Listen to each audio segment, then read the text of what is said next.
Bueno, pues buenas tardes. Muchas gracias por venir. Hoy, como saben, es la despedida y cierre ya de estas terceras jornadas de León Cuna del Parlamentarismo, y lo vamos a cerrar pues como hemos ido recorriendo de oriente a occidente, pues lo vamos a cerrar precisamente con el gallego. Y tenemos con nosotros pues a todo un experto, que es Francisco Dubel García, que es profesor titular del Departamento de Filología Galega y miembro del Instituto de Lengua Galega de la Universidad de Santiago de Compostela, que actualmente codirige la revista Verba, Anuario Gallego de Filología. Es doctor en Filología Gallega, ha sido secretario de la Asociación del Instituto de la Lengua Galega, es coordinador del Grupo de Investigación FILGA y de la Red de Investigación Interdisciplinar de CANDALI. Trabaja en la dialectología, en la gramática y en la variación y el cambio lingüístico del gallego. Forma parte del equipo de investigación del Atlas Lingüística Galego y ha investigado sobre las variedades lingüísticas del gallego, su historia, su distribución geográfica y sobre el contrasto lingüístico entre el gallego y el castellano. Y bueno, y el leonés más o menos también. Geográfico por lo menos. También sobre la historiografía de la gramática del gallego. Así que, como vemos, pues bueno, yo creo que la persona más indicada, con ese conocimiento que tiene del gallego, de todas sus variedades, pues yo creo que es precisamente la persona más indicada para hablarnos de esta hermosa lengua, que, como he recordado en las demás intervenciones, hay que recordar que también es una lengua leonesa, porque conviene recordar siempre eso, que León, la provincia de León, es trilingüe. Tenemos el castellano, que está omnipresente, pero tenemos el astur-leonés y tenemos también el gallego en toda la franja más occidental de la provincia. Y no es una cosa que dé vergüenza, porque parece que hay gente que incluso negacionista sobre ese aspecto, pero no tiene nada más que hacer que acercarse a Ancares o a Villafranca o en cualquier sitio y comprobarlo in situ, porque es una realidad innegable, ¿no? Y filológicamente y de todos los puntos de vista. Entonces, bueno, pues sin más ya le cedo la palabra, porque me ha dicho que también tiene muchas cosas que contarnos, sí. Así que le dejo para que se explaye y nos explique cómo también lo hace ella. Muchas gracias. Bueno, en primer lugar, muchas gracias por invitarme y contar conmigo. También gracias por las palabras con que me presentaste y que no levanten unas expectativas que después no sea capaz de cumplir. Bueno, yo les voy a hablar del lo que son los orígenes, el sentido de las jornadas, ¿no? Es hablar de los orígenes del gallego, su relación con las lenguas que tiene más próximas y alrededor, son el portugués, el astur-leonés y el castellano, hablar un poco de su variedad interna y un poco también de su situación social. Lo voy a hacer todo mezclado y todo revuelto, pero espero que a pesar de ello pues salga una exposición más o menos clara. Voy a aprovechar la exposición social para hacer un poco de la exposición dialectal. Bueno, todas las historias del gallego, y yo creo que todas las historias de las lenguas románicas, empiezan siempre hablando de los pueblos que habitaban el territorio antes de que llegasen los romanos, ¿no? Se considera que estos pueblos son los pueblos de sustrato que influenciaron de alguna manera el origen de las lenguas románicas, transformando el latín. Y muchas veces, cuando se leen las historias, por ejemplo, las historias del gallego, ya se dice, los romanos reconocieron que aquella gente tenía una especificidad. De manera que se junta un poco los orígenes de la lengua con los orígenes, digamos, de la nación o lo que se quiera considerar, ¿no? Mezclándolo. Yo soy una persona un poco escéptica con respecto a esto. Yo no creo mucho ni en la influencia del sustrato, ni que hubiese culturas comunes o culturas similares. Yo creo que las historias de las lenguas, y sobre todo la historia de las lenguas de la península ibérica, son historias que no se vinculan tanto con los sustratos que había antes, sino que son el resultado de cientos de cambios que se van produciendo a lo largo de 2000 años. Cambios diferentes, cambios que nacen pues, en una comarca y se extienden más, cambios que nacen en otra comarca y se extienden menos, y dependiendo de cuánto se extiendan esos cambios, surge el paisaje que tenemos hoy. Y es nuestra visión actual del gallego como algo que se constituyó hoy, o del astur-leonés como algo que se constituyó hoy, o hay cientos de años, que construimos la historia, cuando lo que es la historia es una sucesión de cambios que son individuales. Entonces, por ejemplo, cuando se piensa en la historia del norte de la península ibérica, que es donde se originaron todas las lenguas que se hablan en la península ibérica, y realmente el español, el castellano, se originó en el norte, El catalán se originó en el norte, el portugués se originó en el norte y el asturleonés pues en el norte, y ahí se quedó, ¿no? Se originaron en el norte. Siempre se dice que la latinización de estas tierras se hizo con una lengua que provenía del sur. Los romanos conquistaron primero el sur y después se fueron extendiendo al norte.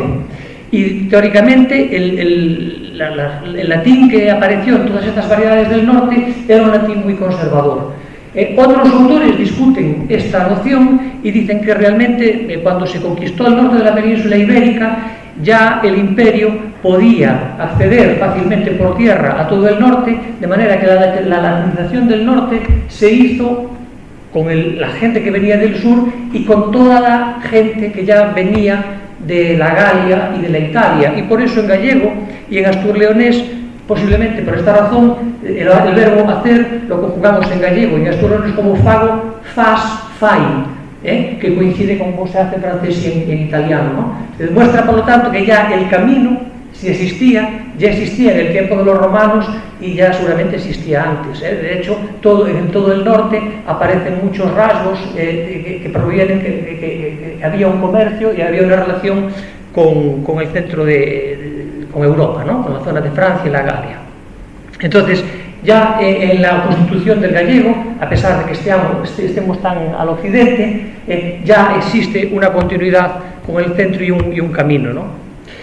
El gallego, el castellano y el portugués y el asturleonés son lenguas realmente muy próximas. Es decir, el hecho de que tuviesen una convivencia prolongada hace que estas lenguas a lo largo de su historia compartiesen rasgos, por ejemplo, que nos permiten agruparlos, por ejemplo, frente al catalán. Pues gallego, portugués, asturiano y castellano tienen esas tres conjugaciones y tenemos los verbos temer y perder. En cambio, en catalán tienen conjugaciones que los ligan más al galo-romance. Y ahí tenemos tres demostrativos, este, ese y aquel, y en catalán solo tienen dos. Bueno, ahí tienen una serie de ejemplos, como por ejemplo nosotros decimos perna en gallego y pierna, pero los catalanes dicen pues cama, que tiene que ver con jam, ¿no? Tienen ahí una serie de rasgos que muestran que de alguna manera el gallego, el portugués, el castellano y el asturleonés conforman en sí una unidad que es fruto de una convivencia de siglos. Y mucho más comparten el gallego y el asturleonés.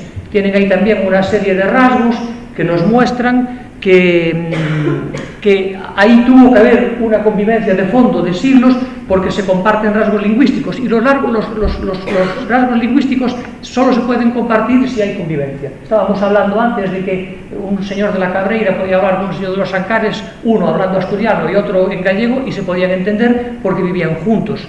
Esa posibilidad es la que hace que se tomen las lenguas los rasgos unos de otros. Por ejemplo, el género masculino en palabras como sal, leite, ubre, mel, cal, lume es común a ambas lenguas.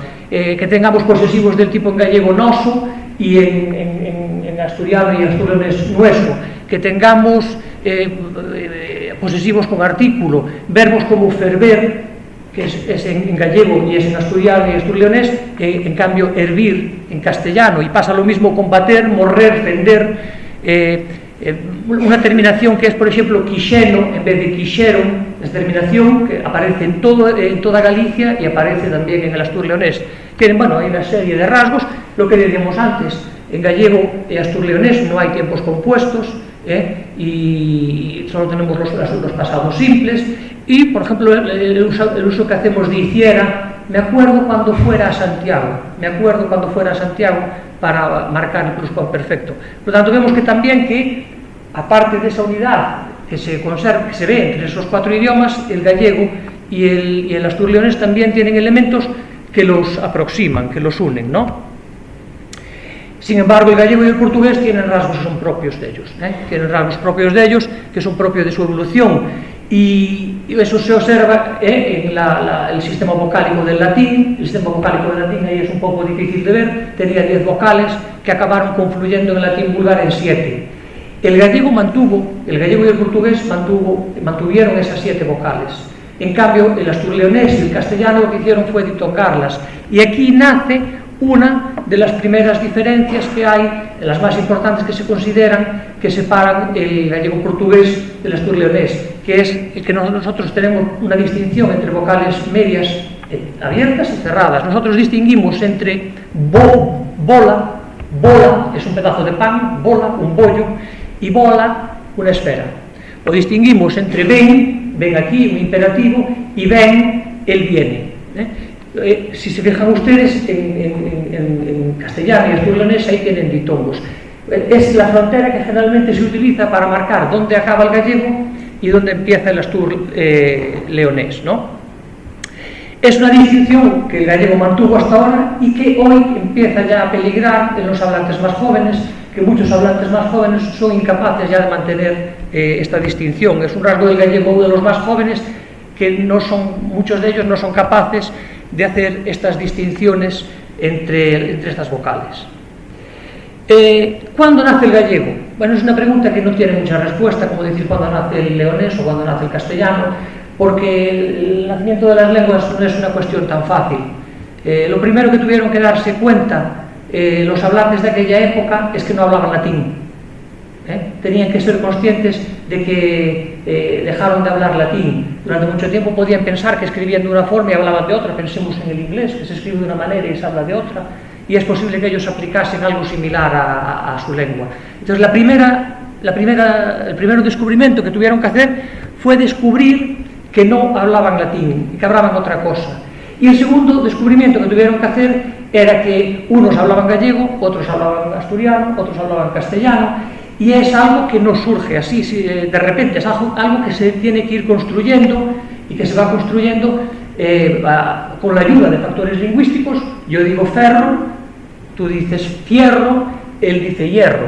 Tenemos las pistas lingüísticas que nos van indicando, yo digo ovo, tú dices huevo, tenemos las pistas lingüísticas, y después hace falta también un sustento social, un sustento político, un sustento cultural, un sustento étnico, que nos permita ir separando las lenguas. De manera que el nacimiento del gallego y de todas las lenguas de la península ibérica tuvo que pasar por esas fases.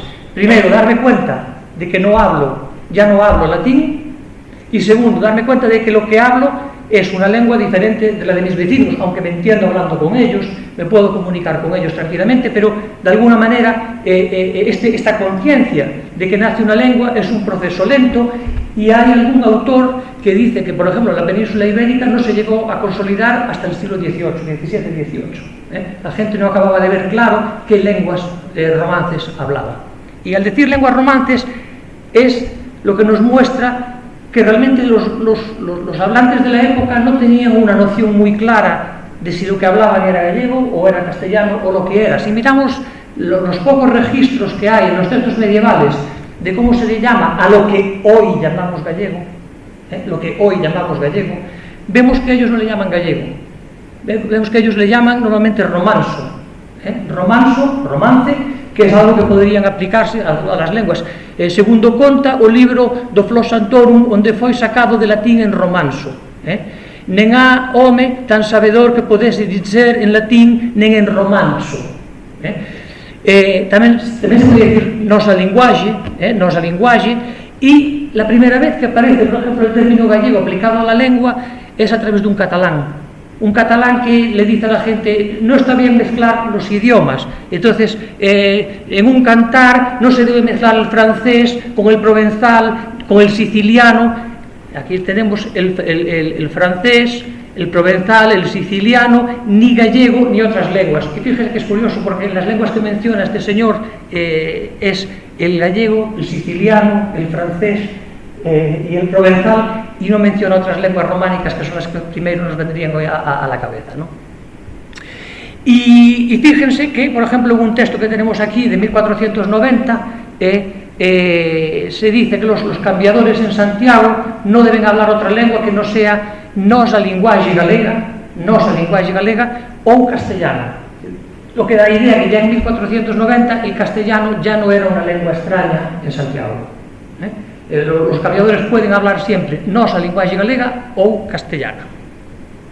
Entonces vemos que ese nacimiento de la conciencia de las diferentes lenguas es un nacimiento que se va haciendo poco a poco. Un elemento importante que nos muestra que la gente toma conciencia de que existen lenguas distintas es cuando crea formas escritas diferentes. Cuando uno empieza a crear escrituras diferentes es que empieza a haber que habla una lengua distinta. Y sabemos que las lenguas romances escritas fueron llegando desde Francia, paulatinamente, primero Francia, Cataluña, Castilla, y el último sitio a donde llegaron fue a Galicia. De hecho, aparecieron los primeros textos que aparecen escritos en lo que podemos llamar gallego-portugués, son textos que se escribieron en Portugal. Y, sin embargo, fíjense que son textos de finales del siglo XII. Posiblemente ya a finales del siglo XII es cuando se empiezan a escribir a componer las famosas cantigas medievales. Es cuando empiezan a aparecer.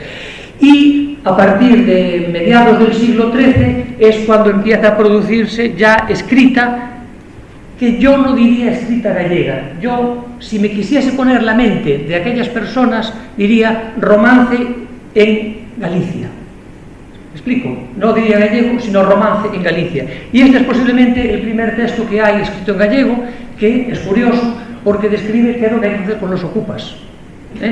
Describe lo que hay que hacer, es el foro de Castro Carlelas, y al final de todo explica que si alguien se mete en tu casa sin que tú lo invites, y lo echas fuera y lo hieres, no pagues multa por echarlo fuera. O sea, lo podías echar a palos y no cometías delito. Es el primer texto posiblemente que se conserva. Tiene que haber más, el problema es encontrarlos, ¿no? Tiene que haber sermones, tiene que haber apuntes, tiene que haber notas tomadas para hacer los documentos, pero están perdidos. A partir de aquí es cuando el gallego empieza a usarse ya en la lengua escrita, sobre todo en textos notariales. ¿En qué se diferenciaba ese gallego del asturiano y del astur-leonés?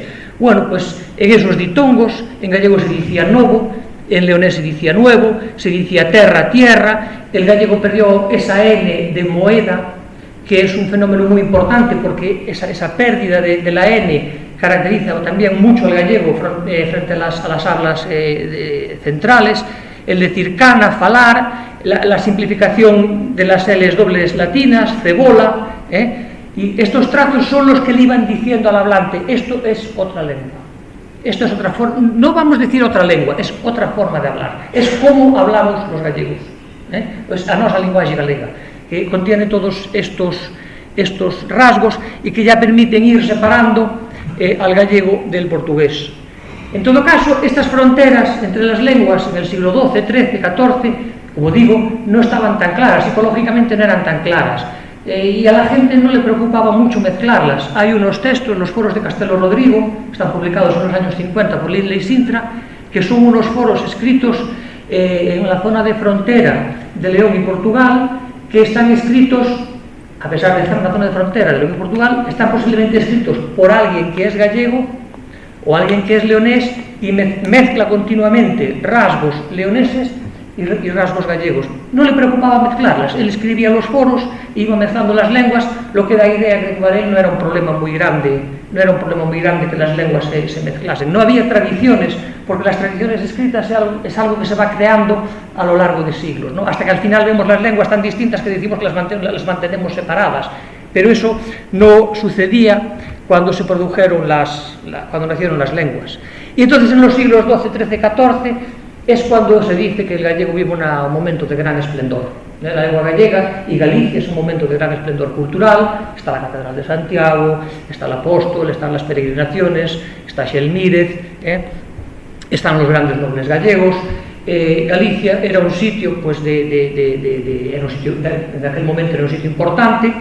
Y en la zona gallega se comienza a producir poesía en gallego, una poesía que tuvo tanto éxito que al final gentes de todas otras partes de la península también acababan escribiendo su poesía lírica en gallego, y aparecen, aquí tienen las famosas cantigas de amor y de amigo, las cantigas de escarnio y maldecir, y las cantigas de Santa María, que las escribió el rey sabio, ¿no? Y tienen de los siglos, posiblemente ahí dice 13, 14, seguramente debía ser 12, 14, ¿no?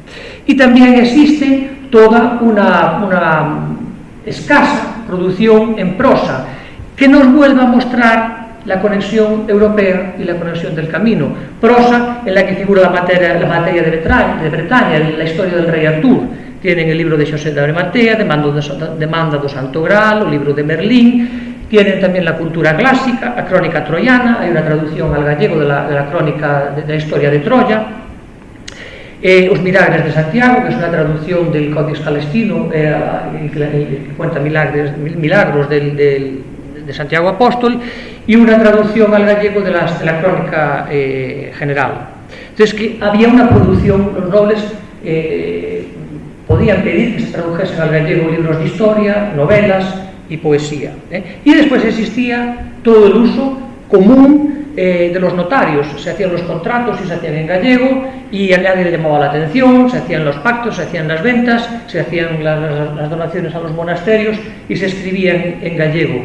Y esta situación duró, ¿cómo le podemos llamar? Una buena pregunta. ¿Cómo le podemos llamar a esta lengua de las cantigas? Si le preguntan a un portugués, el portugués le va a decir portugués antiguo. Y cuando un gallego oye portugués antiguo se enfada. Muchos de esos textos fueron escritos por gallegos. Y si nosotros le llamamos gallego, el portugués también se va a enfadar, porque es parte de la historia de su lengua. Entonces se inventó por ahí el gallego portugués. La pregunta es un poco presentista. ¿Cómo le llamamos nosotros? Una cosa es cómo le llamaran, o le podían llamar ellos, seguramente romanzo, y nuestra necesidad actual de clasificar eso, sabiendo que hoy existe gallego y hoy existe portugués. Si hoy no existiesen gallego y portugués como lenguas distintas, no tendría sentido la pregunta y los textos serían los mismos, la lengua sería la misma, ¿no? Pero incluso hay algunos lingüistas portugueses valientes que llegan a decir que esa lengua se debe llamar gallego. Hay algún lingüista brasileño. Si me preguntan mi opinión, yo no le pongo nombre. Prefiero llamarle romanzo de Galicia o romanzo de Galicia, no sé, no quiero ser presentista. Y si me apuran más y tengo que decir algo, pues también digo gallego. Ese gallego medieval tenía una serie de rasgos que compartía con el portugués, y que cuando Portugal se separa de la corona y crea su propio reino, y Galicia se queda acoplada con el reino de León y con el reino de Castilla, los portugueses siguen su historia, y Galicia, esos rasgos que presentaba la lengua en la Edad Media, pues le va dando vueltas, los va haciendo evolucionar y crea, a partir de la evolución de estos rasgos medievales, lo que hoy son los dialectos del gallego. Recuerden que les dije que la historia de las lenguas es siempre la historia de una sucesión de cambios, nada más. Son cambios que se van produciendo todo a lo largo de la historia, y mientras las lenguas viven van cambiando. Y una lengua que no cambia no está viva. Las lenguas viven cambiando, y cambiando es como se crean y como se constituyen. Y uno de los rasgos que tenía el gallego portugués, que lo separaba del leonés y que lo separaba del castellano, eran estas vocales nasales que tenían que ver con la desaparición de aquella N que les dije. En latín era catena, en gallego es cadea, desapareció la N. Entonces, en latín era viquino, y desapareció la N, y en gallego medieval era bizzinho, y desde bizzinho es de donde nace el liño gallego. El liño gallego de viño, pequeniño o miño, viene de una antigua I que estaba nasalizada. La mayor parte del gallego y el portugués crearon ahí una consonante y aparece veciño, que compartimos con los portugueses, pero por ejemplo en el gallego, que ya está en la frontera con Asturias, esa nasalidad se perdió. Y dicen, por ejemplo, en el caso de abajo, nosotros decimos fariña, y los asturianos de habla gallega dicen faría. Pero lo que muestro que es importante es la desaparición de la nasal, porque la desaparición de la nasal es lo que permite agrupar a esas hablas, o que les sirva a los lingüistas para agrupar esas hablas con el gallego. Y así es como van haciendo las diferencias. El gallego medieval era una, el gallego actual es una, y en el oriental es una. Y uno de los cambios más famosos, tiene que ver con el apellido aquí de Ricardo, es lo que le pasa a las terminaciones en AU. Fíjense, el gallego medieval era chau, y acabó dando tres formas en gallego: chan, cha y chao. Dio estas tres formas. Y otra muy importante, el gallego medieval era cães, perros, cães, y en el gallego actual dio cans, cas y cais. Y en todas estas formas resultan de estas formas medievales. Por lo tanto, de estas formas medievales antiguas, la evolución los cambios de que hablé antes, que son diferentes en cada zona, produjeron lo que son los diferentes actuales dialectos del gallego. Y esos cambios no son diferentes de otros, lo que pasa es que esos ya los consideramos propios del gallego porque suceden a partir de un rasgo que ayudó a constituir el gallego, que es la desaparición de la nasal, ¿no? Y aquí tienen las tres grandes divisiones: los occidentales, este es mi dialecto, que decimos pantalóns; los centrales, que dicen pantalós; y los orientales, que dicen pantalois. Y todo esto viene de la misma forma medieval. Los occidentales, que decimos meu irmán, mi hermano, meu irmán, ou decimos o chan, el suelo; y los centrales y los orientales, que dicen o chao. Y todo viene de la misma forma medieval. El cambio se produjo en alguna parte del territorio, se extendió, y del choque de esas dos diferencias nacen las diferencias dialectales, que son exactamente, tienen el mismo origen que las diferencias entre lenguas, se llaman isoglosas. Y aquí es donde nos entra otra de las diferencias del gallego con el portugués. El portugués mantuvo las consonantes, las vocales nasales, y una diferencia clara que hay entre gallego y portugués es que ellos utilizan vocales nasales y nosotros ya no. Y además ellos ya hicieron cambios que nosotros no hicimos. Las terminaciones en an, de llano; las terminaciones en an, de can; y las terminaciones en on, de ladrón, las juntaron en una sola terminación. Y chan pasó a ser chan, can pasó a ser can, y ladrón pasó a ser ladrón. Y por eso los portugueses tienen esa terminación en on. La tienen en el singular, pero en el plural, sin embargo, siguen manteniendo las diferentes. El plural de irmão e irmãos, el plural de cão e cães, y el plural de ladrón e ladrões. Como ven, en el plural mantienen las diferencias y mantienen esas vocales nasales. Esa es una de las diferencias que ya va separando gallego de portugués. Y otro gran cambio enorme que hace una gran diferencia entre el gallego y el portugués tiene que ver con las consonantes, un conjunto de consonantes que llamamos fricativas, que son las que hacen ruido, con las consonantes del estilo de S, X, G. El gallego medieval tenía 6 consonantes aquí: gente, baixo, forza, fazer, saber e casa. El portugués, ¿qué hizo? El portugués mantuvo las que son sonoras, y los portugueses distinguen entre gente e caixa. Gente e caixa. Y los portugueses lo que hicieron también fue juntar estas, forza con saber, y por eso, aunque escriben así, din forza. Y a esta la mantuvieron como sonora, fazer. Entonces los portugueses tienen ahí consonantes sonoras que los gallegos perdimos. Y es curioso, los gallegos perdimos las consonantes sonoras como las perdió el astur-leonés, como las perdió el castellano y como las perdió el aragonés. Sin embargo, los catalanes y los portugueses las mantienen. Y es un fenómeno un poco tardío que nos muestra una confluencia otra vez del gallego, el astur-leonés y el castellano. ¿Dónde nació ese cambio? Pues no lo sabemos, pero es un cambio de las variedades del norte que las variedades del norte comparten. Y este cambio es una frontera que muchos lingüistas usan ya para también distinguir gallego de portugués. Los portugueses reconocen a los gallegos automáticamente porque no producimos consonantes sonoras. Más adelante, otro cambio que vuelve a vincular astur-leonés, gallego y castellano transforma algunas de estas consonantes, y en Galicia se crean 2 dialectos. Un dialecto, el que transforma estas consonantes de forza, se pronunciaba forza, se pronunciaba corazón, se pronunciaba facer, lo transforma en la Z similar al castellano. Y así es como nace el decir fuerza en castellano, y distinto de casa.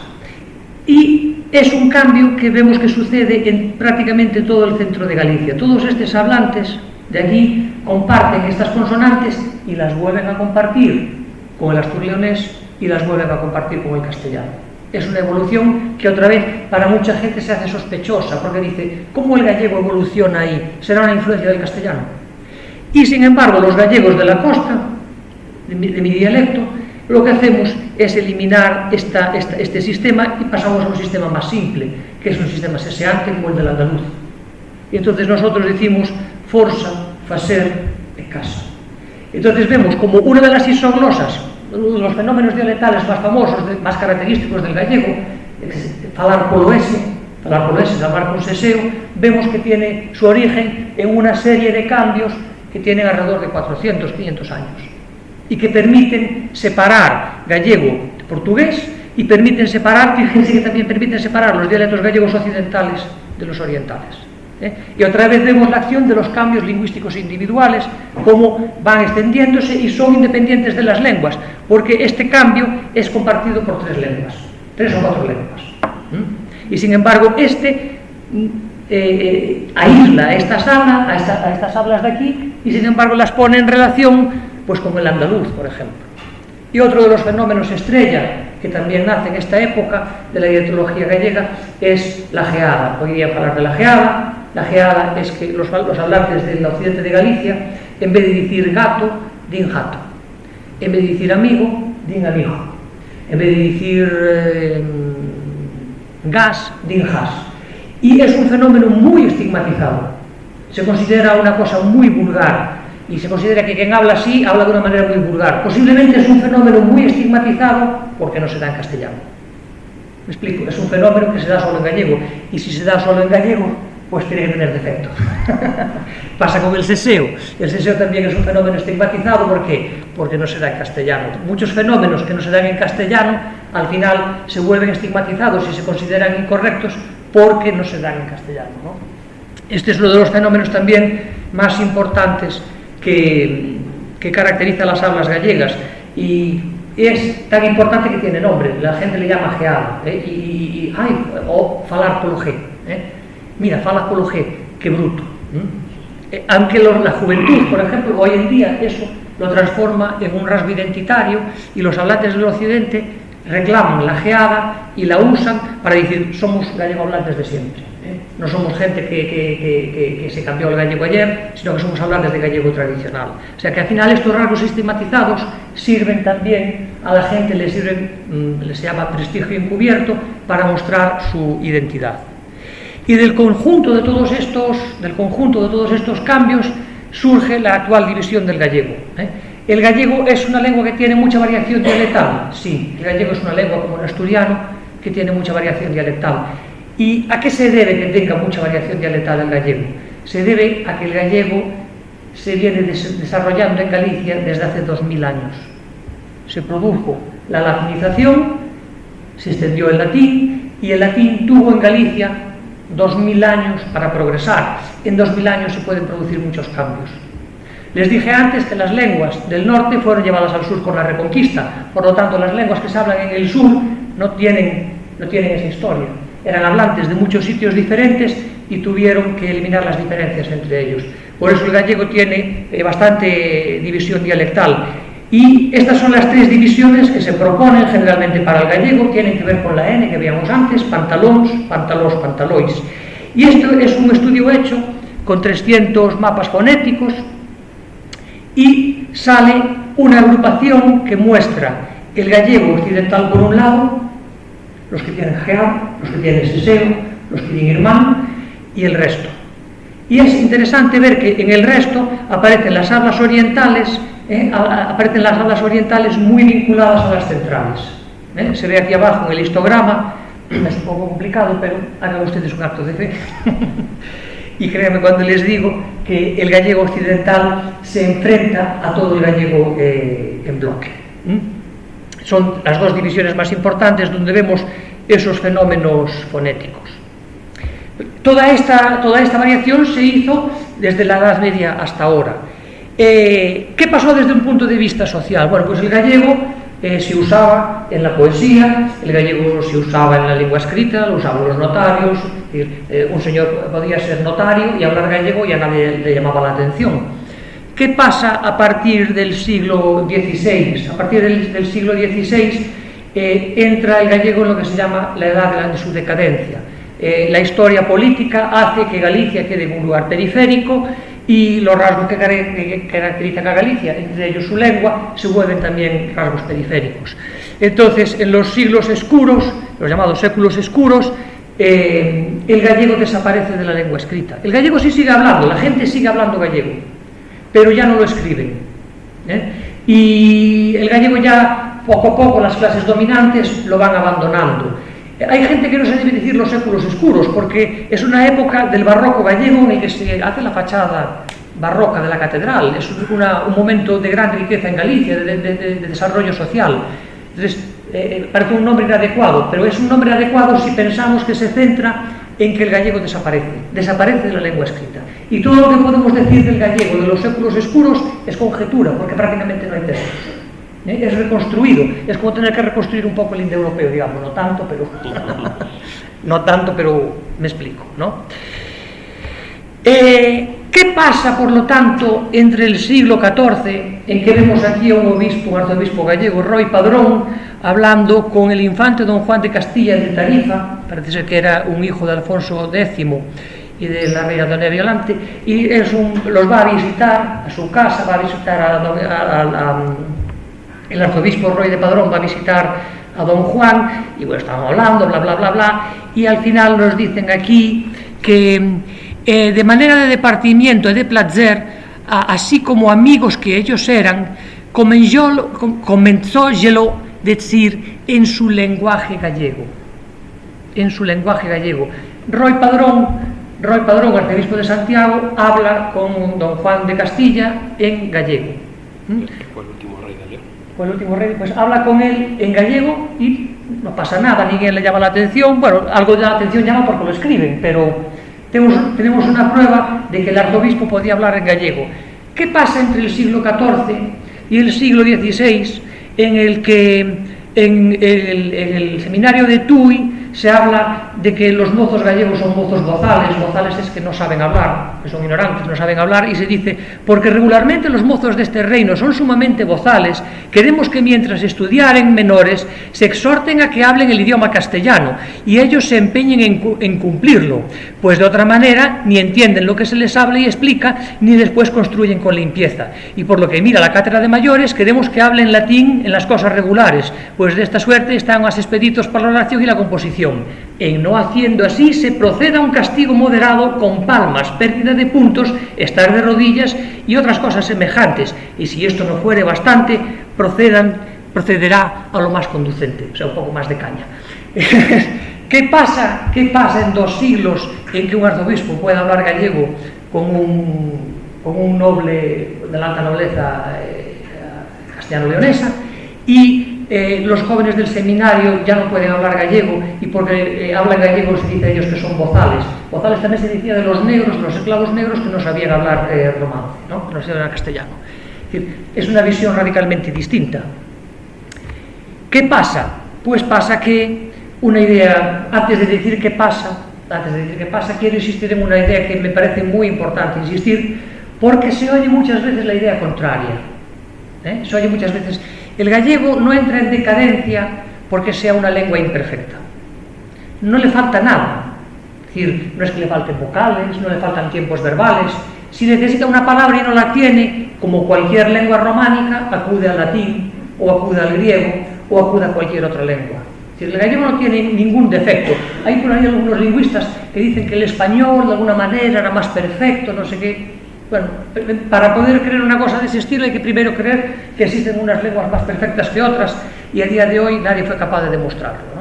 Entonces realmente no es que el gallego tuviese ninguna imperfección, no había nada en el gallego que lo hacía incapaz para ser usado como se venía usando en la Edad Media. Para la poesía se podía usar, para los documentos notariales se podía usar, para la historia se podía usar, para la geografía. Tanto el gallego había demostrado a lo largo de su historia que se podía usar en esos usos, por lo tanto no había ninguna imperfección. El gallego, por lo tanto, entra en decadencia, no porque sea una lengua imperfecta, sino porque las condiciones sociales e históricas cambian. Lo que decíamos antes, Galicia acaba cuando se une el reino, todos los reinos en el 1232, ¿no? 1230 se unen todos los reinos, al final el poder, el centro pasa a Castilla, Toledo, Sevilla, y todo lo que no es eso se queda esfuminado.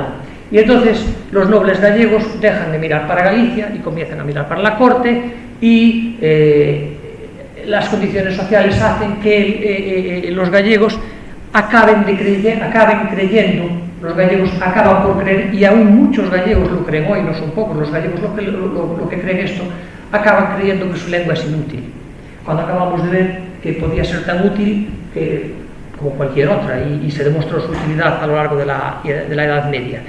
Y esta creencia que asumen muchos gallegos de que su lengua es una lengua inútil y conviene dejarla y conviene olvidarla, es una creencia que surge no de la incapacidad de la lengua, sino que surge de las condiciones sociales. Esto hace que el gallego, en su contacto con en su relación con el castellano, se transforme en lo que los lingüistas, o muchos lingüistas, llaman una lengua cubierta. El gallego se transforma en una lengua cubierta y el castellano se transforma en su techo. Su techo es la lengua que lo cubre, porque es la lengua que realiza los usos que se llaman más altos. Es la lengua por los documentos, la lengua de la enseñanza, la lengua de la educación, la lengua de la religión, la lengua de la gente pudiente, de la gente con dinero. Y las lenguas techo acaban influyendo y modificando y afectando a las lenguas que cubren, y lo hacen de dos maneras. Afectan a su estructura, modifican la estructura de las lenguas que cubren, y además desempeñan las funciones que esas lenguas podrían cumplir. Por lo tanto, lo hace tanto en el plano lingüístico como en el plano social. Las lenguas techo ocupan la posición que, como vemos, venían ocupando la lengua que estaba antes. ¿Qué convenció a los gallegos de que su lengua no valía para nada? Pues la realidad social del hecho de ver de que era una lengua que desapareció de la lengua escrita, desapareció de la enseñanza, desapareció de las clases poderosas, y si alguien quería medrar en la vida tenía que abandonar el gallego y pasar al castellano, no había otra medida. ¿Qué es lo que salvó al gallego durante estos 300, 400 años? Pues lo que salvó al gallego durante estos 300, 400 años fue, por una parte, lo que se llama el prestigio encubierto, lo que decíamos antes. El gallego les valía a los que lo hablaban para marcar su identidad. Por ejemplo, en las aldeas estaba muy mal visto que alguien pretendía hablar castellano, sonaba soberbio. En la aldea había que hablar gallego porque todos hablábamos gallego y era la comunidad. Entonces, el prestigio encubierto que sirve para crear la comunidad salvó el gallego y posiblemente los pobres sistemas educativos del castellano, de españoles. Eso también debió ayudar bastante, porque en Francia la erosión de las lenguas no francesas fue mucho peor, porque ahí hubo una política educativa un poco más efectiva. Entonces pensemos, por ejemplo, que el castellano accede y se hace la primera gramática del castellano, la hace Nebrija en 1492, si no recuerdo mal. La primera gramática del portugués la hace Fernão Oliveira en 1536, y la primera gramática gallega la hace un señor que no sabemos quién es, no sabemos nada de él, Francisco Mirás, y es una gramática muy muy humilde, la hace en 1864, para que si alguien va al mercado a Santiago pueda negociar con los labradores. Tanto vemos que el gallego llega con casi 300 años de retraso al mundo de la gramática, y lo hace de una manera bastante imperfecta. En el siglo XVIII comienza a la gente a preocuparse por el gallego. Una figura muy importante es Fray Martín Sarmiento, es un ilustrado que comienza a ejercer el sentido crítico y dice: ¿cómo le vamos a exigir a la gente que aprenda latín a través del castellano cuando no sabe hablar castellano? Será mejor que aprendan el latín a través del gallego, y después, cuando sepan el latín, también podrán aprender. Él no decía que no hubiese que aprender castellano, sino que cómo van a aprender el latín a través del castellano cuando no saben castellano. Entonces él defiende que se explique el gallego en las escuelas, defiende que se haga catequesis en gallego. Es curioso, los catalanes y los vascos hacían catequesis en vasco. Los curas gallegos no hay textos de catequesis en gallego, lo hacían todo en castellano. Y defendió usar el gallego con los fieles, y de hecho estudió el gallego científicamente. Llegó a componer 1200 coplas para tener un texto y poder analizar la lengua gallega y poder hacer un estudio sobre eso. Hizo un estudio etimológico y analizó los orígenes del gallego, ¿no? Y se atrevió a decir una cosa en el siglo XVIII que hoy parece incluso revolucionaria. No sé cómo toleran los obispos que curas que no son gallegos ni saben la lengua tengan empleo ad curam animarum y sobre todo la administración del Santísimo Sacramento de la Penitencia, que es el coloquio de un penitente rústico y gallego y un confesor no gallego, sino un entremés de sordos. Y él pone un ejemplo, ¿no? Lo saltamos aquí. Para evitar estos y otros absurdos de odio, burla, nulidad y chacota del sacramento de la penitencia, es justísima ley o costumbre de los catalanes que jamás darán curato o rectoría al que no es catalán o no está examinado de que sabe bien la lengua catalana. ¿Y por qué los obispos de Galicia no se deben ceñir a esta justísima ley? Fíjense, esto ya lo dice hoy. Parece que es no sé qué, pues lo decía Sarmiento en el siglo XVIII. Yo aseguro que si para los curas de Galicia hubiese examen de lo que saben de gallego y vulgar y diesen calabazas a los que no lo saben, tendría yo menos que persuadir sobre el estudio de la lengua gallega. Es decir, si se va a dedicar en las aldeas a instruir y dar la catequesis, la formación religiosa en gallego, deberían hacerlo en su lengua. Hay muy poco cultivo del gallego en los séculos oscuros. Aquí tienen un texto escrito en el siglo XVIII que es simpático. La gente no sabía cómo escribirlo porque no había tradición de escribirlo, entonces para escribirlo tenían que inventar maneras. Podían escribir, ¿cómo escribían miña? Pues una mezcla de gallego y portugués, pero ¿cómo escriben xa, el sonido xa? Pues fixen, fíjense cómo escriben xe, con una X, una diéresis y una S, porque no saben cómo escribirlo. Y es curioso porque aquí tienen detectado en el siglo XVII la geada, dar justo, dar gusto. Y aquí tienen son jallejo castizo, son jallejo castizo, que también nos demuestra que ya en el siglo XVIII el nombre de la lengua estaba castellanizada, porque los hablantes de gallego, cuando hablamos gallego popular, no le llamamos galego, le llamamos jallejo o gallego. Y ahí lo hemos ya castellanizado. Tienen ahí un ejemplo de un intento de escribir lengua gallega cuando no se explicaba, no se estudiaba y no había dónde aprenderla.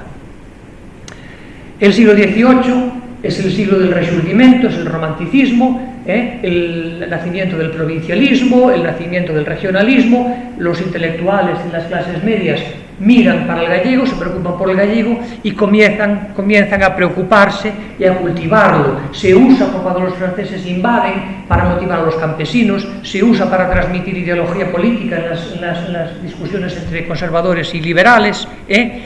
Y aquí tienen una bonita defensa de un cura carlista. Saco Llarte es un cura carlista que defiende el gallego, es un galleguista, y en su gramática, la primera gramática seria que se escribe del gallego, la primera gramática buena gallega que se escribe en 1868, y hubo que esperar 100 años para que viniera otra tan buena. Solamente viene a mostrar ese desprecio que sienten los hijos de Galicia por el gallego, ¿no? Dice lo que decíamos antes, cómo los gallegos se creen. Solamente los hijos de Galicia, haciéndose eco de extrañas preocupaciones, aceptando el estigma de menosprecio con que los demás quieren marcarlos, tienen a gala renegar de su lenguaje nativo y se juzgan cultos extendiendo sobre el lenguaje, el ignominioso desdén que pesa sobre su hermosa región. Hay entre los pueblos y sus idiomas una tan íntima y necesaria conexión que el descrédito o la estimación de los unos recae sobre los otros. Y esto es verdad. Cuando no podemos hablar mal de una persona porque nos frenan motivos sociales, si hablamos mal de su lengua, podemos hablar mal de ella. Muchas veces los prejuicios lingüísticos lo que indican es prejuicios sociales. Y usamos los prejuicios lingüísticos para criticar a las personas porque no las podemos criticar por otro motivo, ¿no? Entonces, honrar, por tanto, y enaltecer una lengua es honrar y dar prestigio al pueblo que en ella se expresa. Hijos de Galicia, honrad pues y cultivad vuestro dialecto. Fijaros, se llama dialecto porque tampoco tiene gran importancia si es lengua o dialecto. Estudiadlo y aprended a conocer su mérito para estimarlo en su justo valor. No es por ventura que dicen que es tan bonita como el resto de las lenguas. Y demuestra que es un pobre iluso, porque dice, hace una gramática para demostrar que el gallego tiene gramática, y dice, si yo les muestro a la gente que el gallego tiene gramática, lo respetarán. No, aunque le muestres a la gente que el gallego tiene gramática, si no lo quieres respetar, no lo respetas.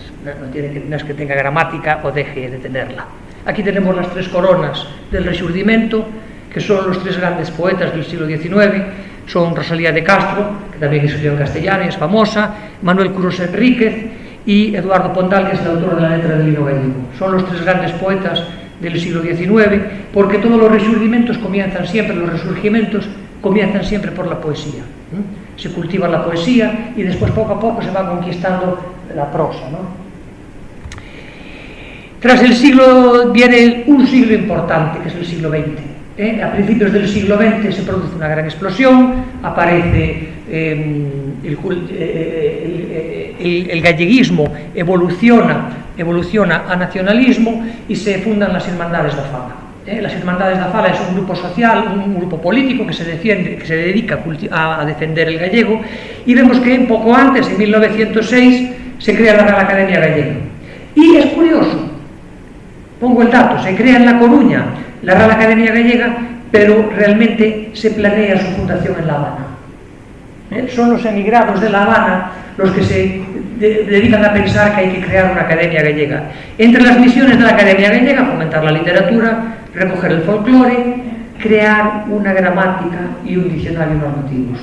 Bueno, se funda la Academia en 1906 para crear un diccionario, y hay que esperar a 1990 para tener el primer diccionario de lengua gallega. La gramática aún estamos en ello. No hay gramática, hay gramáticas del gallego, pero no hay gramáticas normativas. Y la primera gramática científica seria, que es una gramática histórica con fundamento, no la hace un gallego, la hace un soriano. En 1909, Vicente García de Diego está de catedrático en Pontevedra, y es una persona que muestra la suficiente curiosidad para decir: estoy de catedrático en Pontevedra de latín y lengua española, aquí hablan gallego, voy a hacer una gramática histórica de la lengua gallega. Eso demuestra la altura de miras. En vez de asumir los prejuicios que había contra la lengua, la estudia científicamente. Y es un soriano. En fin, se crean las Irmandades da Fala y comienza una reivindicación política en que se pide la oficialidad del gallego. El gallego sale del costumbrismo, la literatura gallega se europeiza, se funda el Grupo Nós. Voy a correr un poco. Se funda el Grupo Nós en los años 20, son unos intelectuales que lo que pretenden es situar a Galicia directamente en el mundo y el mundo directamente en Galicia. ¿Qué quiero decir con eso? Ellos pretenden llegar a la cultura universal a través directamente del gallego y traer la cultura universal al gallego sin pasar por el filtro del castellano y sin pasar por Madrid. Entonces ellos acceden directamente a lo que se produce en Alemania, a lo que se produce en Francia, y dicen que uno de los síntomas es que uno de los autores de esta escuela, Ramón Otero Pedrayo, traduce al gallego un capítulo de Ulises de Joyce. Según dicen, no sé si es cierto, no lo sé, antes que en castellano, no sé si es verdad. Pero en todo caso se escapa, es una voluntad que procura, digamos, modernizar la lengua. Se inventa muchísimo gallego, en ese momento se inventa porque se escapa del castellano, y entonces ante la duda pues invento. Y es una época que se llama de mucho hiperenxebrismo, de mucha hipercorrección. Todo esto se para evidentemente en la Guerra Civil. Toda esta riqueza, toda esta producción que se da hasta el año 36, se llega a votar un estatuto de autonomía. La gente vota un estatuto de autonomía en Galicia que establece el gallego como idioma oficial en junio de 1936. Pero en julio aparece la Guerra Civil, muchos galleguistas son fusilados, otros escapan, otros se alinean con el movimiento, con el régimen, y todo este cultivo, todo desaparece y todo esto cesa. Y cesa y llega al punto en que en los años 50 y 60 los lingüistas y los romanistas decían: no sabemos nada del gallego. Si alguien quiere dar información sobre el gallego, podemos informar sobre el leonés, podemos informar sobre el asturiano, podemos informar sobre el andaluz, pero no podemos decir nada sobre el gallego, porque en los últimos 200 años nadie hizo una descripción seria del gallego. A partir de los años 50 el régimen se va suavizando y los galleguistas de Galicia, los que están aquí y no en el exilio, deciden dejar la política. No podemos con Franco, no podemos con la dictadura, vamos a hacer labor cultural. Una visión elitista, vamos a conquistar a los jóvenes intelectuales, vamos a conquistar a los universitarios, con la ilusión de que si conseguimos que los universitarios, los intelectuales, muestren un uso del gallego, la gente común diga: mira, el gallego vale para algo, porque ahí vemos abogados, vemos notarios, vemos escritores que hablan gallego, nosotros no tenemos que dejar de hablar gallego porque estos intelectuales lo hablan. Y ahí tenemos una pequeña historia de algunos logros. La fundación de Galaxia, que es la editorial esa que fundan esos intelectuales. Se crea por primera vez clase de lengua gallega en la universidad, por primera vez en Galicia, en el año 1965. Hasta el año 1965 no se podía estudiar gallego en la universidad, y es una materia que aparece en quinto.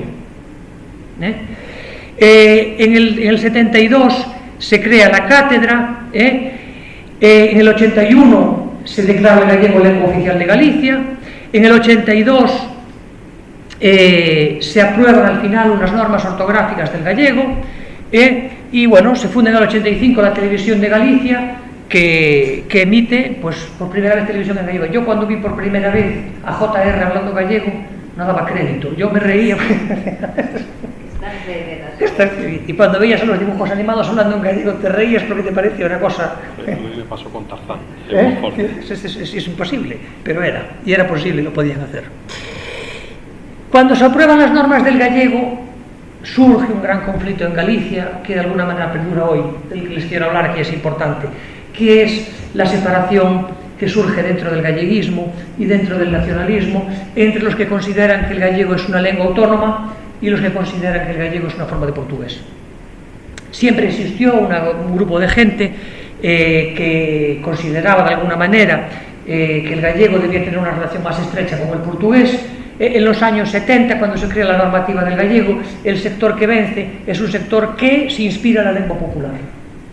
Y la lengua popular se separa del portugués, tiene algunas formas más castellanizadas, y cuando se crea la normativa surge una gran división entre los llamados oficialistas, autonomistas, isolacionistas.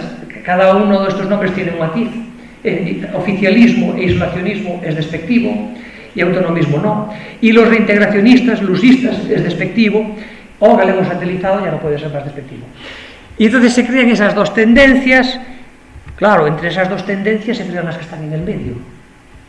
Y en los años 80 vivimos una explosión de 27 millones de normativas. Cada profesor explica el gallego a su manera, la gente se lía, la gente se pelea, la gente se insulta. En la puerta del váter de la Facultad de Filología aparece una pintada que dice: los enemigos del gallego son tres: Ramón Lorenzo, que era un catedrático de gallego; Constantino García, que era un catedrático de lingüística románica; y el Corte Inglés. Los enemigos del gallego son tres: Ramón Lorenzo, Constantino García y el Corte Inglés, que nunca usaba el gallego, ¿no? Y había insultos bastante peores. Fue una etapa bastante catastrófica, de muchísima tensión, en que la gente, los integracionistas, pedían que se pudiese usar su normativa, el oficialismo se oponía, y fue una etapa catastrófica. En 2003 se llegó a un pequeño acuerdo, pero la cosa sigue, eso sí, con menos violencia de lo que fue. En los años 80 fueron unos años duros. Y mientras tanto, ¿qué pasa con el gallego popular? Pues mientras tanto el gallego popular, como decimos en gallego, esmorece. Esmorece es que se acaba poco a poco. O es la impresión que causa, si somos pesimistas. Estos son datos del Instituto Gallego de Estadística, que nos muestran, por ejemplo, la lengua habitual. En 2003 se pregunta cuál es la lengua habitual y se dice, el 42% de la población dice en gallego siempre. En 2018 baja al 30%. En 2003 más gallego que castellano. 2018, en 2018 aumentan los bilingües. Y si vamos abajo, en castellano siempre, en 2003 sube a 24. Tengan en cuenta que aquí no tenemos la edad, y Galicia es un país envejecido. ¿Me explico? En estas proporciones es muy importante la edad. Aunque parezcan cifras altas, depende de cómo se miren, si miramos la edad, vemos, por ejemplo, el fallo en la transmisión generacional, cómo los padres van dejando de transmitirle gallego a los hijos. La lengua que hablan los padres con los hijos, en el 28, en el 2003, en gallego siempre era el 53%, en el 2018 baja al 44%, en castellano siempre 25%, en el 2018 31%. Hay un aumento y una pequeña disminución del uso de los padres con los hijos. Y los padres con los hijos es la manera natural de transmitirse las lenguas. De los hijos con las madres, pues también vamos viendo una disminución. 2003 en gallego siempre el 49% y en el 2018 el 39%. Y vemos lo contrario en el castellano. Y si nos fijamos la que para mí es el gráfico más interesante, es la lengua que se habla con los hermanos. Es la lengua que se habla con los hermanos ordenadas por edad. Y esos datos nada más que del 2018. La gente en el 2018, entre 5 y 29 años, habla con sus hermanos en gallego siempre en el 26% de los casos. La gente de 30 a 49 en el 40 y la gente de más de 50 en el 59. Vemos que conforme baja la edad va bajando el uso del gallego con los hermanos. De manera que la gente más joven, solo el 26%, habla siempre en gallego con sus hermanos. Y es lo que nos muestra la situación de esmorecemento, ¿no? de pérdida paulatina de hablantes. Bueno, hoy se pone mucha intención en los neofalantes, son chavales que se criaron en castellano, aprenden el gallego sobre todo en la escuela, en el instituto, se comprometen con la lengua y se vuelven activistas de la lengua, se les da mucha importancia, son un número muy pequeño de gente y no sé la influencia que pueden tener a largo plazo en el uso del gallego. Sin embargo, mi intuición, y con esto voy acabando, mi intuición es que a pesar de estas cifras, la situación de disminución del número de falantes yo creo que se ha estabilizado. Un tiempo compuesto, se ha estabilizado. Se estabilizó. ¿Qué es la televisión? ¿Por qué? Porque cuando yo era joven, tengo 54, bueno, cuando tenía 20, era de muy mala educación contestar en gallego a quien te hablaba en castellano. Si alguien te hablaba en castellano, tú tenías que contestar en castellano porque se consideraba que era de muy mala educación contestar en castellano a quien te hablase en gallego, aunque el que hablaba en castellano entendiese perfectamente el gallego. Esa situación hoy en Galicia cambió y hoy la gente, ese 29% que sigue hablando gallego, son conscientes de que no necesitan cambiar de lengua para ser respetados, no necesitan cambiar de lengua para ser entendidos. Hoy en día prácticamente no son despreciados si hablan gallego y esa gente yo creo que está fidelizando más la lengua, le siguen pasando la lengua a sus hijos y hoy es muy común pasear por cualquier villa gallega y oír conversaciones monolingües en que un amigo habla continuamente gallego y el otro amigo habla continuamente castellano y ninguno cambia de lengua y la conversación fluye, algo que en mi infancia era imposible. De manera que los hablantes de gallego hoy en día comienzan posiblemente a sentir una mayor tranquilidad, posiblemente se sienten respetados y siguen manteniendo con soltura. Yo creo que esto es algo que puede fomentar la pervivencia de la lengua. En el año 1972, un lingüista gallego, Xesús Alonso Montero, dijo: como las cosas sigan así, dijo en 1972-73, como las cosas sigan así, en 25 años el gallego se muere. Bueno, estamos en el 2022 y el gallego no se murió. Entonces yo creo que, bueno, hai algunos elementos para la esperanza. E con isto, pois, moitas grazas pola súa atención, tamén se di beizón, e nada máis, con isto acabo.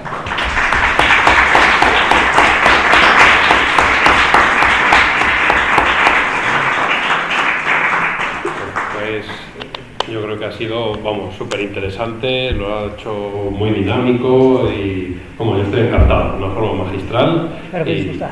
Sí, vamos, que por lo menos he disfrutado y creo que la gente también, porque lo ha explicado perfectamente, lo que era además el espíritu de las jornadas, que era dar una visión de conjunto, del origen, de la evolución y de la situación actual. Yo creo que mejor no se puede hacer, ni de forma tampoco más sintética. Bueno, yo intenté. No, desde luego, vamos, yo creo que lo ha conseguido plenamente. Y bueno, podemos, si alguien quiere hacer alguna pregunta. Yo quería dar una opinión. Dándole la razón a eso que ha dicho de que al convivir las lenguas se transmiten y además se transmitían de forma oral. Con lo cual, yo recuerdo, yo soy del sur de Salamanca y dicho con las urbes. A mí me llegaba la palabra las urbes. Y yo escribía las urbes con J, hasta que yo aprendí a leer y vi que se escribía las urbes. Eso ha podido ocurrir en muchas ocasiones. Sí. Sí, la castellanización, claro. Y luego también el tema que acabas de decir de dos personas. Yo tengo amigos que hablan siempre gallego porque no hablo gallego, pero hablo castellano no cambió. Ya que se entiende. Se entiende perfectamente. A su padre no, ¿eh? Sí, pero, Su padre no me entiende. sí, porque depende del hablante también, sí. De allá y no Sí. entiendo nada. Es que cuando hablamos del gallego, parece que el gallego es una cosa, pero el gallego también, aparte de la diversidad geográfica, tiene mucha diversidad social. Entonces, hay hablantes de gallego que se entienden. Ustedes ponen la televisión de Galicia y van a entender el 99%. Es muy fácil de entender. Ustedes ponen un hablante de Fisterra, de la Costa da Morte, que habla con muchísimos castellanismos y es posible que no entiendan nada, a pesar de los castellanismos. ¿Alguna otra pregunta? Sí, según su opinión, el uso de distintas lenguas en un mismo país puede llevar a nacionalismos que impidan o dificulten el acceder de la sociedad. Yo creo, es una opinión, yo creo lo contrario. Yo creo que si se dificulta el uso de varias lenguas es cuando nace el nacionalismo. Para mí el nacionalismo es una respuesta a un sentirse, no digo que lo sea, a un sentirse agredido. Entonces, cuando a ti te ponen dificultades, es muy fácil de entender. Si ustedes llaman a Naturgy y ustedes, o llaman al Corte Inglés por teléfono, o llaman a Telefónica, ustedes hablan castellano y ustedes no tienen ningún problema, los atienden perfectamente. Yo tengo que pedir que me atiendan en gallego. Y Naturgy no me da naturalmente esa opción. Y yo pago los impuestos, yo pago el gas, bastante caro, y yo tengo derecho a que... Yo no estoy exigiendo que nadie me hable gallego, estoy pidiendo que alguien me hable gallego. Naturgy puede tener empleados que hablen castellano y puede contratar a algún empleado que hable gallego para atender los que hablamos gallego. Entonces, cuando uno ve sus derechos atacados, entonces es cuando uno se vuelve agresivo. Yo creo que hay sociedades, es que nosotros vivimos en un engaño, vivimos en una sociedad, yo qué sé, piense usted en cualquier pueblo de Soria, en que no haya migrantes y todos hablan castellano, ¿no? Eso es una rareza en el mundo. Usted piense que en el mundo hay alrededor de 6.000, 7.000 lenguas y 195 países. Haga la división y creo que salen a 20 o 30 lenguas por país. O sea, el plurilingüismo es lo natural, es lo común. Y hay comunidades en la India en que las personas hablan 3 lenguas y 3 lenguas que no se parecen. Entonces, en el mercado habrá Maharati, que es no sé qué, y con sus hijos, y hay tribus por ahí en que uno no se puede casar con una mujer de su tribu y tiene que buscar una mujer fuera. Una mujer que tiene otra lengua. Entonces, yo creo lo contrario. Yo creo que cuando se respeta, es mi opinión, cuando se respeta los derechos de todos los hablantes, es cuando se apagan los nacionalismos. Es que son las dos visiones de España, ¿no? La España centralista y la visión de la España plural, por decirlo de alguna forma. Pero aunque eso sea lo natural, en muchas regiones se hablan distintas lenguas, ¿no puede ser ese el motivo de conflicto entre las mismas? Cuando se busca, sí. Cuando se busca, sí. Es que lo natural es que haya muchas. ¿Y la solución no sería que solo hubiera una? Entonces el inglés. Bueno, esa es una solución posible. Había un gran galleguista que se llamaba Castelao, que para nosotros es una especie de Mesías, pero de Castelao te hablará bien la gente del PP y la gente del bloque. Castelao significa castellano. Y Castelao decía, no quiero ser ofensivo, son las palabras de Castelao, los perros y las hormigas están en el idioma universal.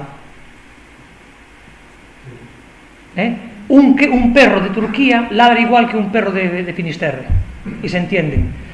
El ser humano es un ser que produce diversidad. Produce diversidad en las formas de vestir, produce diversidad en las formas de peinarse, produce diversidad en las formas de comer.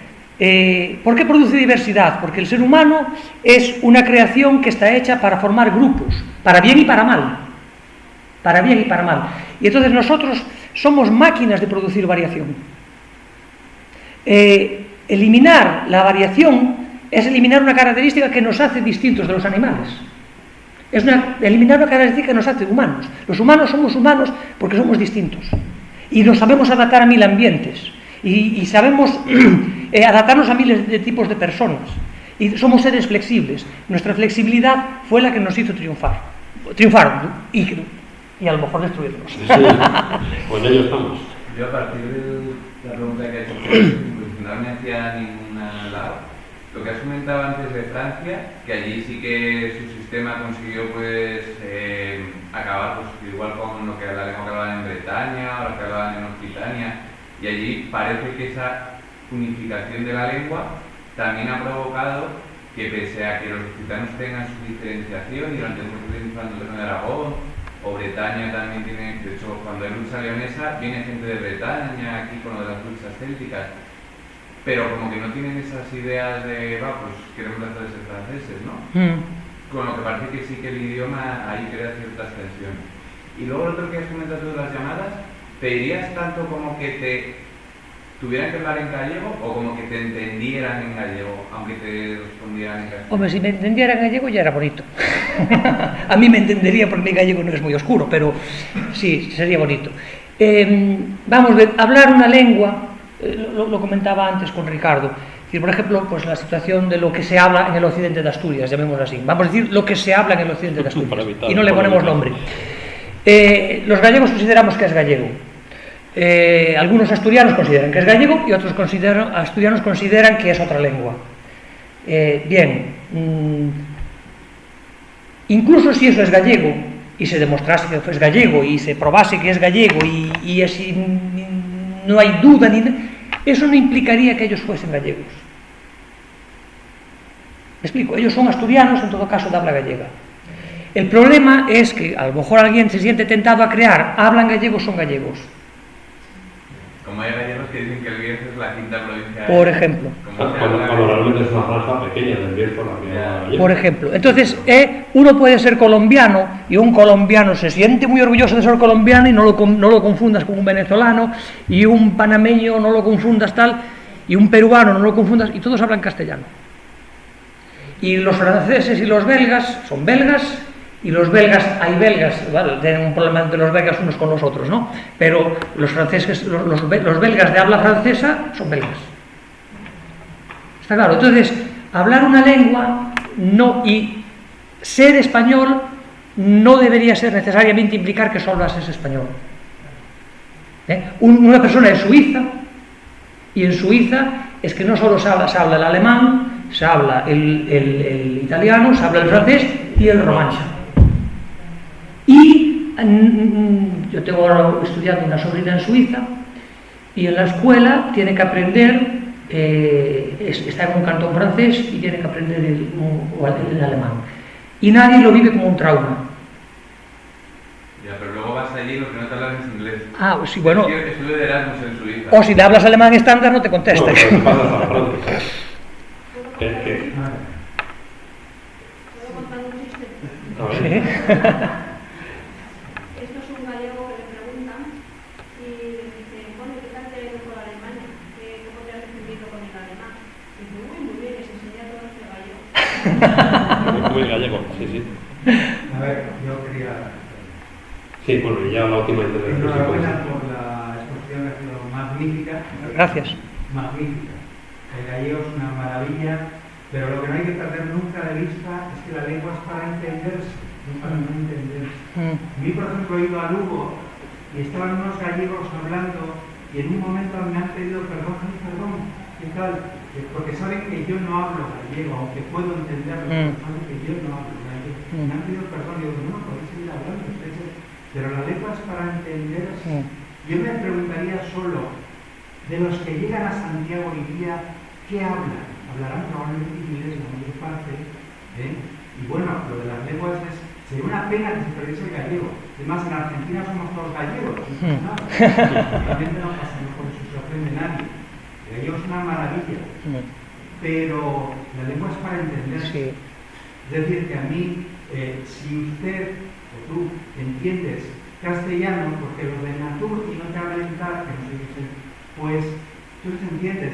Si un francés no habla, o sea, no le entiendes porque no habla español, no porque no quiera. O sea, yo estaba viendo esta tarde a Paul Preston en un maravilloso español, no castellano, español, que ya no es castellano, y entonces ese señor, pero yo probablemente si no habla inglés no lo podría entender. El problema es del entendimiento. Luego las lenguas son una maravilla cada una maravilla por sí misma. Efectivamente el gallego, con el perdón de Leones, pero el gallego es una maravilla. No, yo no digo que los de Naturgy me hablen en gallego, sino que por lo menos me dejen hablarlo. Nada más. Oye, bueno, una pregunta. ¿Franco sabía algo de gallego? Yo también me quedé con ganas de preguntar. Franco, bueno, Ferrol es una de las ciudades menos galleguizadas que existen, pero yo creo que tendría que ser imposible para Franco que no supiese gallego. Tendría que saberlo porque tendría que oírselo a la gente que trabajaba en su casa, tenía que oírselo a los marineros. Es decir, en Ferrol lo que había eran miles de marineros de toda la costa gallega. Bueno, entonces podemos seguir hablando. Yo, de verdad, estos temas a mí me apasionan, pero bueno, tenemos que dar ya por concluida. Sarmiento, que tiene calle en León, Martín Sarmiento, Sí. era de Vilafranca do Ver. Villafranca del Bierzo. Sí, señor. Pues concluimos aquí las terceras jornadas de León del parlamentarismo. Esperemos que veamos las cuartas el año que viene, así que les emplazo para el año que viene. Muchísimas gracias por su atención y por su asistencia.